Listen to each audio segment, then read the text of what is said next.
Chicken dinner. ఈరోజు chicken dinner prepare చేసేద్దాము. First oil వేసుకుని ఉల్లిపాయలు పచ్చిమిర్చి వేసుకోండి. ఉల్లిపాయలు బ్రౌన్ కలర్ రావాలండో. తర్వాత ఒక మిక్సీ జార్ తీసుకోండి. ఆ మిక్సీ జార్లో ధనియాలు, జీలకర్ర, అల్లం, వెల్లుల్లి వేసుకుని మిక్సీ చేసేసుకోండి.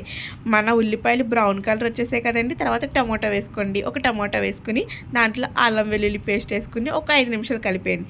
కలిపేసిన తర్వాత మన చికెన్ ఇంగ్రీడియంట్ వేయకపోతే ఎలాగండి, చికెన్ వేసేయండి. చికెన్ వేసి దాంట్లో ఉన్న వాటర్ కంటెంట్ అంతా పోయే వరకు మగ్గించుకోండి.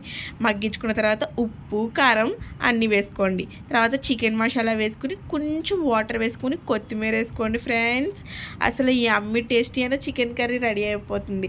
దాన్ని లాస్ట్ ఫైనల్ అవుట్పుట్ చూసేస్తారా? నేనైతే చాలా బాగా చేస్తాను చికెన్ కర్రీ. ఇది నా ఫైనల్ అవుట్పుట్. ఒక 5 నిమిషాలు సిమ్లో పెట్టి ఉంచేసుకుని దించేసుకోండి. తర్వాత ఇంత మంచి చికెన్ కర్రీ చేసుకున్నాం కదా, పక్కనే రైస్